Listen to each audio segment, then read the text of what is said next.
nobody's gonna make "Is this thing on?" joke. Is this thing on? Are we recording? Are we live? Actually, we are. Okay, perfect. So it worked. Yes, I see us on LinkedIn, so it is indeed working. Nice. Our second ever live video session.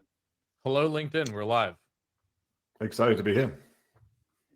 Awesome. Well, why don't we get started, everybody? Today's guest, Isaac, thank you so much for joining us. It's my pleasure to introduce you. Isaac Hepworth, joining us live. You're a PM here at Google focused on software supply chain security. I want to get started by asking what kind of sounds like a softball question, but an important getting started question. Everybody's talking about SBOMs. How come, and what do they matter to today's security leaders? What's an SBOM? Wait, you wanted to ask what's an SBOM? Anyway. So I think I think that there's a great kind of zeroth order approximation you can use for SBOMs, which is think of them as, I conceptualize them as the ingredients label on packaged foods. And hey, if I have a nut allergy, or if I am, if I have adverse reactions to certain ingredients in foods, I'm going to want to know which foods contain those ingredients. And so SBOMs as a capability for software lists, it's a listing of what are the components in this software, and you can think of it in the same way as an ingredients label. That, hey, if I have an adverse reaction to this particular version of Log4j or this particular component of software, I can at least know about it when I'm consuming software with an SBOM. And I think the good analogy is that if I have a nut allergy, then ingredients labels on food aren't enough, in themselves for me to stay safe, but good luck staying safe without them, right? There is the need to read the ingredients labels and respond accordingly and so on. But the ingredients labels is, a metadata substrate through the supply chain, which provides useful information to consumers of software and helps them stay safe.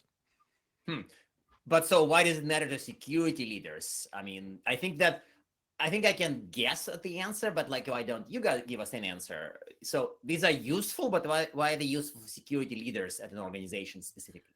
So I think, for vulnerability management particularly, we're all familiar with, late 2021, there was the weakness in Log4j. And I think, when, Log4j deployed with great breadth throughout the industry. And, the first question that organizations wanted to ask themselves that were, oh my goodness, it feels like there's some vulnerability or a weakness in Log4j.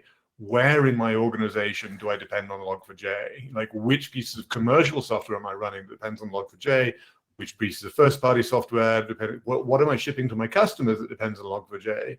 And SBOMs really provide the answer to that. In the world where SBOMs are ubiquitous and every piece of software has an SBOM, I can very quickly, as a vulnerability management practice, establish where is this weak component, or where is this, risky component, or how should I think about risk in my organization? It gives you a picture of where particular components show up in your dependencies. And when those components are vulnerable to something, you can then take, reactive, you can make reactive moves to protect your organization or your customers. Okay, that actually does make sense. And I think that your food analogy example was very telling, but I'm hearing that some software vendors perhaps don't really like the concept, because just like with food analogy, presumably some food manufacturers before it was mandatory didn't want to have the disclosure because maybe of IP concerns, maybe they have the actual secret ingredients in their minds, or maybe others were too embarrassed to say that they just put regular flour in there and not just some kind of a magic grown in high mountain flour. So I don't know. Third quality horse meat. Right. Maybe it's exactly. So thank you. So no, and I do think you deal with that? Absolutely. And I think the analogy is a good one because it does extend to, reasoning like this and questions like this. And you're right that, in the late 30s in the States, was the first legislation around ingredients labels for packaged foods. And over the 40s and the 50s, food manufacturers began to put ingredients labels on the foods. And there was some initial resistance. There were, food manufacturers saying, well, this is my secret sauce, I can't reveal this stuff. And there were others saying, well, gosh, I would feel a little embarrassed to tell people what went into my peanut butter because there's so much coal tar and quinine or whatever in there. And I think, part of, what makes SBOMs particularly current in the United States at the moment is some rulemaking that the OMB, the White House Office of Management and Budget, has done around federal, U.S. federal government use of software, and there's an SBOM requirement as part of the executive order. And part of the policy goal of that requirement is exactly to push these kinds of considerations upstream. And there are organizations who are now, already thinking, well, if we're going to have to disclose what goes into our software, we'd better get, selective and careful and deliberate about selecting our dependencies. And that's a result that's by design of the policy. So I want to torture this analogy a little bit. And what's important about your food is not just what goes into it, but how it's processed and prepared. Yep. Is there like an SBOM equivalent for you didn't build it on a server under somebody's desk that's been, backdoored with 18 different government agencies' code? I love that question. And yes, absolutely. And so, if you think of SBOM as, hey, it's a list of ingredients, at a very high level, what went into the making of this thing. There's a separate framework called SALSA, Security Level for Software Artifacts. And, you can find this at slsa.dev.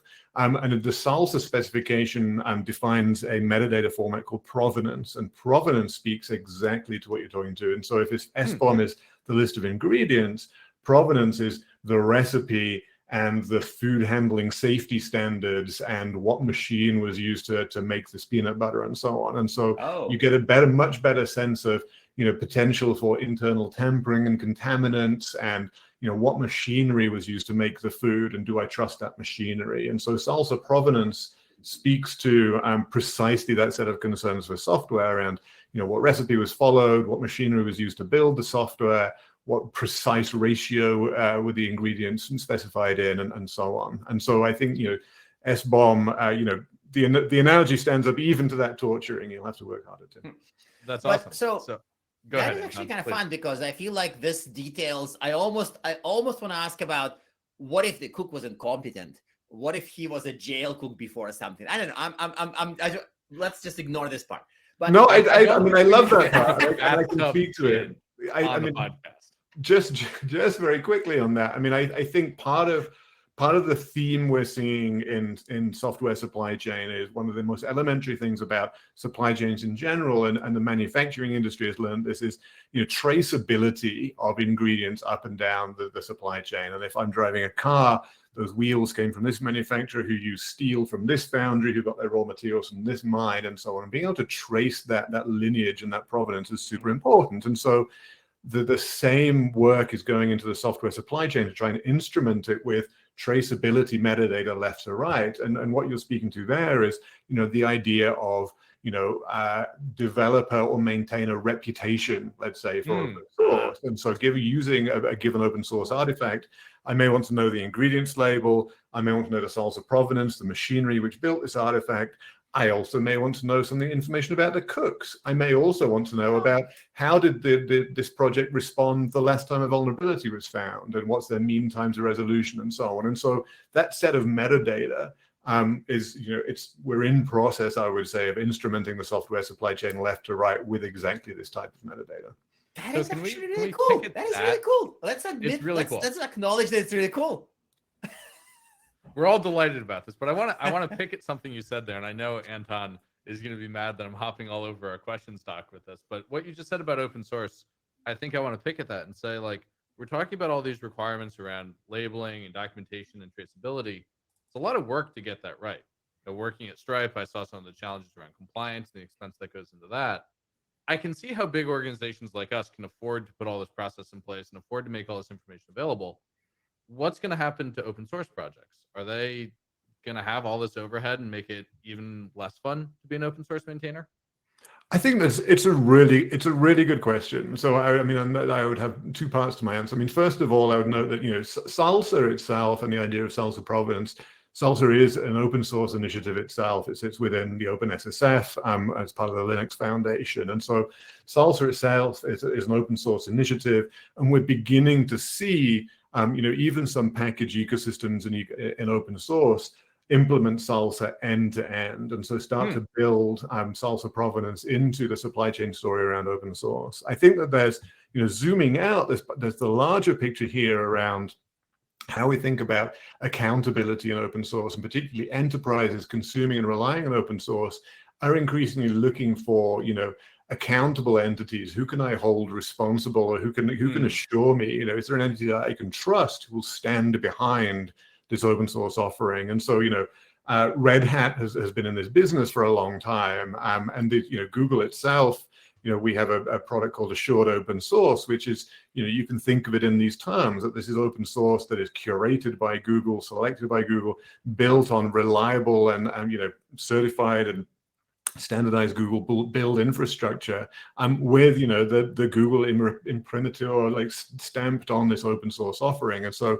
the product itself is the open source offering, but Google puts its hand up as an accountable party as part of the go-to-market of that. And so I think that there's, what you point to, I think, is potentially an accountability gap in terms of where the open source ecosystem leaves off today, and where enterprises are willing to begin, or increasingly what enterprises are looking for in terms of accountability and assurances.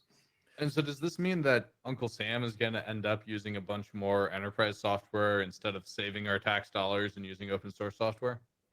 It's a really good question. I don't have a great answer to that right now. I mean, I think one of the gratifying and encouraging things that I've seen by being close to federal government legislation and policymaking and rulemaking up close is that there is a deep recognition for the value of open source in the overall ecosystem. I mean, there's a real appreciation for the fact that just in terms of reality, between 85% and 95% of commercial software has some open source componentry in it. A world without open source is very, very difficult to imagine. And there's a very, very stark recognition of this fact in the government that, you can't get very, very far in building, modern software without relying on open source in some form. And so I'm pleased and encouraged to see that recognition in the federal government.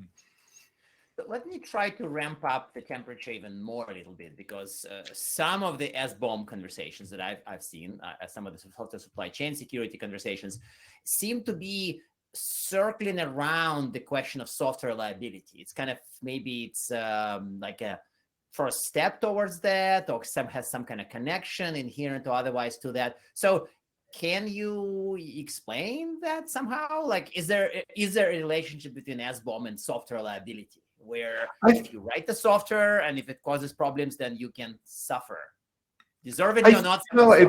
It's a good question, and I think, I mean, liability is a large topic on its own. I'd speak in general terms about it, that looking at particularly the U.S. federal government and the executive order, and they, the executive order itself speaks to using, quote, the purchasing power of the federal government, to induce more secure activities in the supply chain. And I definitely see the beginnings of this observation that the security of software, or the cost of insecure software, has in large part been borne by consumers of the software to date. And I think that there is, directionally, an effort to pick up those costs from the consumer and begin to, drop more of them on the producer, and say, if you're producing software, you should bear some of the costs of producing secure software. And so as a trend, I do see that, and I see, legislation as, one of the few mechanisms, beyond the free market, that can just unilaterally decide to go, we're going to pick up these externalized costs and actually require them to be internalized today. And so trend-wise, directionally, I see that happening. I think liability is a super tricky subject, and I think it's too early to see, frankly, how that's going to play out right now. But I think shifting costs from consumer to producer is definitely part of the trend I see. I think that's a really nuanced and thoughtful take on the role of government when it comes to economies like this, and exactly the kind of place where my political science brain says, yes, this is a good use of government to make a market work better, where the market itself was unable to make it work correctly. So that's great. And what you just said, I think, is absolutely the nub of it, that these are not outcomes that the free market on its own would necessarily drive towards. And so I think with the right policy touches and right policy design, you can reshape the incentives and reshape the economy here to the better, greater good. Whereas, market forces may drive you to local optimization. I think it's the government broadly that has the ability to optimize the ecosystem as a whole. And so far, as I say, so far I've been relatively encouraged by the fairly progressive and enlightened thinking that I've seen in the U.S. federal government along those lines. Yes, I cannot agree more about the difference between local optima and global optima and the role of government in regulating markets towards that. I mean, really, markets can't exist without government in the first place, because you'll just get a bunch of scammers scamming scammers, and a market is a miserable place without, say, You mean like regulated weights and measures. Our favorite like topic? crypto. I like crypto. So I want to maybe get out of my now decade-old political science degree and think a little bit more locally and shift gears a little bit to what's Google doing to get ready for the EO internally? I know you have written a really clear doc on this. And how are we using internally SBOMs and related tools? Yeah, absolutely. And so I think I think about the executive order as there are two major pieces for organizations to ponder. The first one is, that the federal government is going to require, software in use by the federal government and federal government agencies. The software should be built in conformance with a NIST standard called the SSDF, the Secure Software Development Framework, which is a large set of how you should approach through various phases of software development, how you should make that process secure. The second part of the executive order I think is significant is this this SBOM requirement. And at Google, it's we're a relatively mature software building organization, and so looking at the SSDF, it's a very rational set of practices which are recommended. And it maps very, very well into Google's internal standards. And so Google's own internal baseline for software security compliance and so on, it is already very close to a parity, or in some cases beyond where the SSDF is. And I think with SBOMs specifically, again, there's large parts of Google, particularly in Google's mono repo, where we've been quote unquote living the SBOM lifestyle for quite a while, in terms of we've been making sure that artifacts are tracked. We have an audit trail left to right. We have strong systems for binary provenance. So a given artifact that's running in production as a binary, we can trace that with cryptographic verifiability back to the exact set of source commits which made that binary. And these are systems which Google I have a funny already story about that, by the way. What's that? Sorry? I have a really funny story about how traceable everything is at Google. Oh yeah. Early on in my time working on one of my log teams, we were sitting around, we had just launched something. We're all high-fiving about how great it is that we finally got this thing live. And my tech lead gets a ping from a traffic SRE, which is not somebody you want to get a ping from. The Right. traffic SRE says, "Hey, do you own this job?" And Chris says, "Yeah, that's my job. What do we do?" And the SRE says something basically, without giving too much away, to the effect of, "Do you mean to be saturating an entire fiber optic cable between Asia and the United States?" And my tech lead said, "Oh no, I didn't mean to be." And the SRE, and this blows me away 5 years later, "No big deal, just deploy better next week." That's amazing. Yeah, I love it. I Yeah. love that story, and that speaks to a lot of Google engineering culture, is encapsulated in that one story, actually. But the trace, this random Borg binary, out of all the Borg binaries, could be instantly traced back to from whence it came. Really speaks to Google. Absolutely. And so I think, for SBOMs, and again, I've been driving a lot of the work internally for, to make sure we have, all of the tooling and processes necessary to produce software bills and materials for Google first-party software. And, because, we have a lot of this traceability infrastructure and observability of our software development lifecycle internally, in many cases, it's really just a matter of emitting the SBOM document in the right format at the end of the day. But I think that, There's again, two standards for that, right? Two document standards, and they don't so agree yet? there's a couple of prevailing standards. There's Cyclone DX and there's SPDX, and they have different provenances and lineage and different history. And I think people should take a look at them. There's varying support in the tooling ecosystem. There's varying support in the consumption ecosystem. And I think on that latter part, I think a big gap in the ecosystem generally is around, okay, if we have all of these companies and all these projects and all these software producers building SBOMs and producing SBOM documents, how do we reason about them at scale? And so when the federal government wakes up in the middle of June to find an inbox with 250,000 SBOMs in, what do they do, right? And I think that there is a tooling gap to be closed there about how do we reason about, all of this metadata at scale. Let's say we do have provenance and ingredients and information about the chef and how late he was for work last week and, everything about this jar of peanut butter.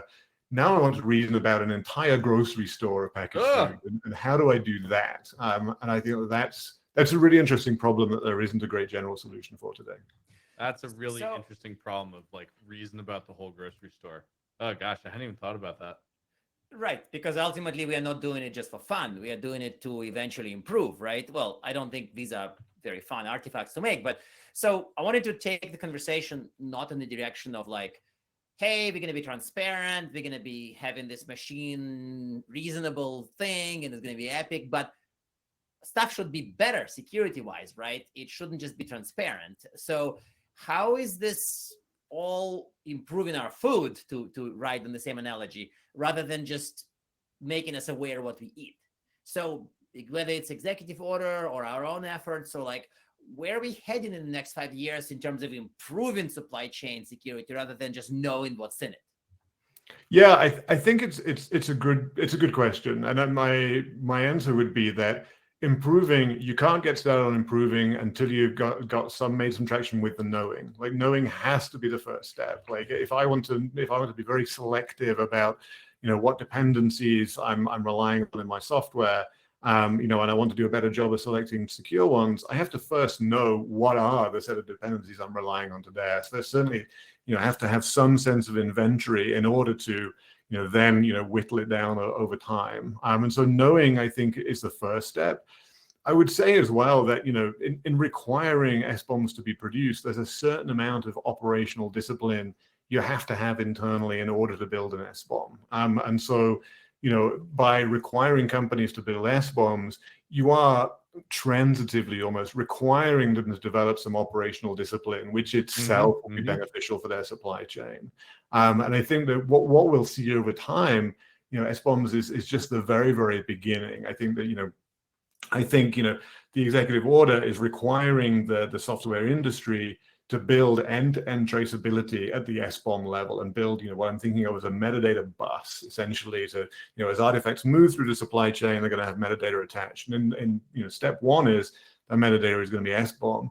Step two is we're going to have all kinds of other metadata on that same bus. But once we've built the bus, we can use it for all kinds of different purposes, including provenance and developer reputation and first-party threat intelligence and VEX statements, which we haven't even touched on. But right. I think, you're right in the characterization of the question here is, gosh, SBOMs only get us so far, and to which my answer is absolutely. SBOMs are really very much just the beginning. And I think of, to Tim's point about plumbing behind improvements. Like, unless you build the plumbing, you can't improve. But now we are building plumbing. That's I'm away from. I don't know about that one. Okay, fine. Maybe you're building infrastructure for improvement. SBOM itself, transparency wouldn't magically improve things, but it would allow you to track whether you are improving. So right, yeah, I think that's true, and I think it's the very beginning of this, the executive order is the US federal government with a particular form of requirement for SBOMs in particular circumstances. But I think that evolutionarily, you can expect, what the federal government requires today is what state government will require tomorrow, and municipal government, and then large enterprise. And there's already the EU has the Cyber Resilience Act, which speaks about SBOMs as well. And so I think just generally we're seeing, gathering momentum in the industry to better improve our supply chains, to be more careful, have more discipline around them, have more observability and traceability around them. SBOMs is just the very, very beginning of this journey. And you can think of it as, hey, it's 1942, and the first candy bars with ingredients labels are just hitting the market. And it took about, I think after the legislation came in the early 40s, it was about 20 years until half the US food supply was covered by federal regulations. It was a slow-moving thing. And so, to Tim's poli-sci background, part of the general challenge here is just change management in general. Like, how do we bring change to an industry at large, at scale? And I think SBOM seems to be a reasonable thread to pull on. But it's just the very first thread, and we should expect to find an entire sweater in our lap before long. One thing that occurs to me as we've been talking about this is it never occurred to me not to trust a food label. How do I trust an SBOM? And now I'm going to go worry about food labels. Ooh, wait a second. You're triggering my paranoia. Are they supposed to be like correct? What if the SBOMs are wrong? Why would people lie? Well, people would, I guess, forget that they put it in the library. I don't want to say that there's rat droppings in my cereal box, but of course there probably are. So how do I? I would say, I mean, as a general point, I would say, I mean, particularly in the context of the executive order, lying to the federal government is an extremely bad idea. Just to begin with, and so I think that you'd be much better just not providing an SBOM or providing, you know, a remediation plan for how you'll get to develop an SBOM rather than lying about one. I think what gets interesting when you go back to things like salsa provenance is salsa provenance. You know, the mechanism by which that's produced is there is a trusted entity, we call it a trusted builder, at the core of this process, and I anchor my trust in the builder. And the builder will then say, well, I saw these ingredients come in the front door, and I saw this binary go out the back door. So I'm going to say there can be nothing else because I'm hermetic as a builder. I live in an ephemeral and isolated environment. I can reason very completely about my, you know, the set of things I see coming in and the thing going out, and they can then sign a document saying, I saw this happen. And if I have trust in the builder, if I anchor my trust in Google Cloud Build or in GitHub Actions, whatever it is doing the building, I can then, you know, make certain inferences about to what extent can I trust the provenance. But it's a really good question. But like, think about how radically different what you just described is from how I imagine most software still today gets built. Like what you just described is a spaceship factory in orbit producing the USS Enterprise. Most people are doing it on their developer's laptop, which hasn't been installed critical operating system patches. I think that's very true. And so if I mean, again, with Salsa as a great example, Salsa itself as a framework comes in levels, so level 1, level 2, level 3, and so on. And the idea of this framework is precisely that. It's a journey. And no matter where you are on your software production journey, you're going to correspond to some level of Salsa. And wherever you are on the ladder, you can reach the rung that's above you and then above you and so on. And so Salsa itself has the flavor of a transformation framework that it meets you where you are and then guides you up from there. But I think, you know, coming back to the change management problem, how do you get from the Mac Mini in the closet to assembling the Starship Enterprise in orbit? That again is a change management problem. And so you have to very carefully design these frameworks with recognition of where we are as an industry today. Totally valid observation. No, that makes a lot of sense. So we're getting up on time. I think I have to ask our traditional closing questions unless Anton wants to ask one more. No, go ahead. Okay. So we're at time, listeners. Thank you for joining us. Do you have, Isaac, recommended reading and one tip for improving your software supply chain security? So recommended reading, look, I'm just going to talk my book again. Salsa.dev is a great place to start learning. There's some blog posts on the Salsa blog about how Salsa compares with SBOMs, how you should think about Salsa in the context of the executive order and NIST SSDF. So it's the Salsa blog and salsa.dev, again, SLSA, is a great place to just kind of begin your reading journey. I think in terms of where to get started, the thing that I continually tell people is start getting a sense of what your dependencies are if you don't already know. I was at Cloud Native Security Con a couple of weeks ago and, you know, on a panel and so, you know, where the moderator said, hey, in the room, hands up if you know what all your open source dependencies are. And not a single hand went up. And then the question was, hands up if you feel like you ought to know. And every hand went up. And I think closing that gap is a great place to start. Get an assessment, get a feeling for where are my dependencies today? Yeah. Build that sense, because knowing is the very first step on this journey. Once you know, you can then begin to measure your risk, reduce it over time, reason about it, and so on. But you have to start with knowing. I always tell customers you can't manage what you can't measure. You certainly can't secure what you can't see. So getting visibility on your open source components, that makes a ton of sense. Totally. Isaac, thank you so much for joining us today. Listeners, there's going to be a lot of great links in the show notes, including links to some of our older episodes like Tim Dirks talking about building codes, Eric and Aparna talking about Salsa last summer. Lots of good stuff in here. Isaac, can't thank you enough for joining us. Thank you so much, Tim and Anton. Great to be here.